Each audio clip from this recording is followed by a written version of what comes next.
18ஆம் படி கருப்பசாமி துணை.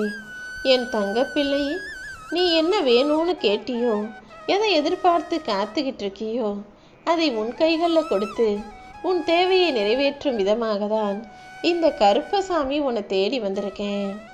உண்மை என்னன்னா, உன்னை விட்டு விலகி போகிற எதுவுமே உனக்கு ஒத்து வராதது, உன் வாழ்க்கைக்கு சரி வராதுங்கிறத புரிஞ்சுக்கோ.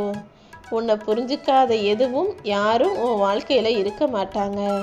ஆனால் உன்னை புரிஞ்சுக்கிட்டவங்க ஒருபோதும் உன்னை விட்டு விலக மாட்டாங்கன்றதை புரிஞ்சுக்கோ.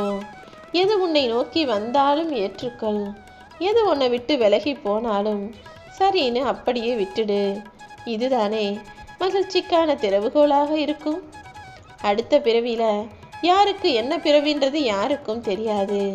இந்த பிறவியில் உனக்கு கிடைச்ச மனித ஜென்மத்தை அழகா மனிதாபிமானத்தோட மகிழ்ச்சியோட ஏற்றுக்கொள்ள தயாராக இரு. அதனால இப்போ உனக்கு கிடைச்சிருக்க இந்த ஜென்மத்தில், இந்த பிறவியில உன்னை சுற்றி இருக்கக்கூடிய உறவினர்களையும் நண்பர்களையும் சகோதர சகோதரிகளையும் ஆழமாக நேசித்து பாசத்தை கொடுத்து உண்மையாக நீ நடந்து கொள்ளும்போது உன் வாழ்க்கையில் மிக சிறப்பான உயர்வை நான் நிச்சயமாக கொடுத்தே தீருவேன்.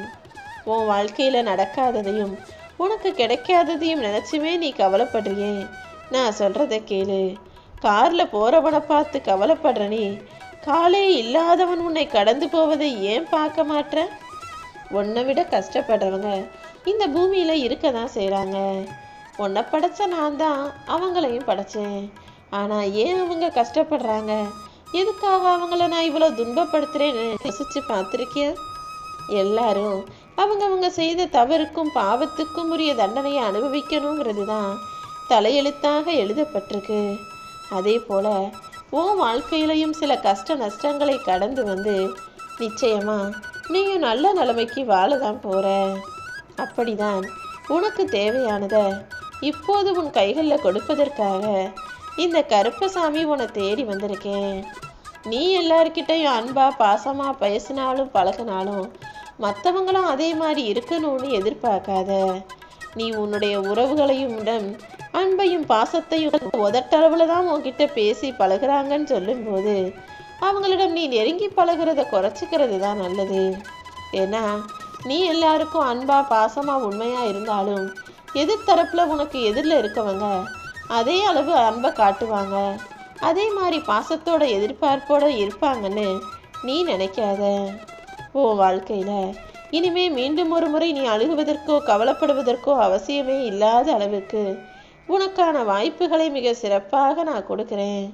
கூடிய சீக்கிரம் நீ வருத்தப்பட்ட விஷயங்களையெல்லாம் சரி செஞ்சு உனக்கான நல்லதை நான் நடத்துவேனேன் செல்லமே.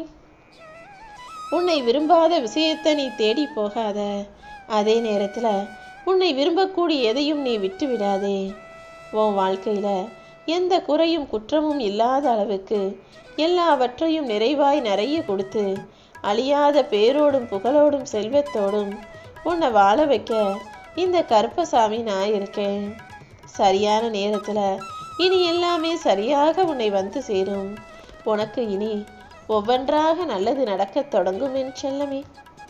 இந்த கருப்பசாமியை மனசார வழிபடக்கூடிய நீ எனக்காக ஆடம்பரமாக பூஜை செய்யவோ அல்லது எனக்காக எதுவும் காணிக்கை செலுத்தணுன்ற அவசியமோ இல்லை. உள்ளன்போட என்ன நீ மனசார நினைச்சாலே போதும். உனக்கு நடக்க வேண்டியதையும் கிடைக்க வேண்டியதையும் நான் கிடைக்க செய்வேன். ஆனால் அதுக்கு முன்பாக உன் வாழ்க்கையில் இப்போது உன் கைவசம் கிடைச்சிருக்கிறத நீ பத்திரமா போற்றி பாதுகாத்து வச்சுக்க கற்றுக்கோ. எப்போவுமே ஒரு பொருள் கையில் இருக்கும்போது அதன் அருமை பெருமை மனிதர்களுக்கு தெரிவதே கிடையாது. அது தொலைச்சதுக்கு அப்புறம்தான் அது எவ்வளோ முக்கியமானதுன்னு தேடி தவிக்கிறீங்க. முதல்ல உன் வாழ்க்கை தான் உனக்கு மிக உயர்வான பொக்கிஷங்கிறத புரிஞ்சுக்கிட்டு உன் ஆரோக்கியத்தை பத்திரமா பாதுகாத்து வச்சுக்க கற்றுக்கோ. உன் வாழ்க்கையில் உனக்கு தகுதியானதையும் சிறப்பானதையும் உயர்வானதையும் நிச்சயமாக உன் கைகளில் நானே கொண்டு வந்து கொடுப்பேன். உன்னுடைய மதிப்புங்கிறது மற்றவங்க கையில் இல்லை. அடுத்தவங்க உன்னை பாராட்டுறாங்களா இல்லையா, அல்லது உன்னை போற்றி பேசுகிறாங்களா இல்லையா, உன்னை உயர்வாக மதிக்கிறாங்களா இல்லையான்றதை நீ எடுத்துக்க வேணாம். உன்னுடைய மதிப்பு என்ன, உனக்கு எவ்வளவு திறமை இருக்குன்னு உனக்கு தெரியும் தானே. இதன் மூலமாகவே நிச்சயமா உன்னால நல்ல நிலைமைக்கு வர முடியும். எப்போவுமே அடுத்தவங்க உன்னை சரியா புரிஞ்சுக்குவாங்க, அடுத்தவங்க உனக்கு சரியான மரியாதையை கொடுப்பாங்கன்னு எதிர்பார்க்காத. நீயே உன்னை உயர்வான ஆளாக நினச்சிக்கிட்டு மதிப்பும் மரியாதையும் உனக்கு கிடைக்கும்படி உன் திறமையை வளர்த்துக்கோ. நானும் உனக்கு துணையாக இருந்து எல்லா வகையிலும் நல்லது நடக்கும்படி செய்வேன்.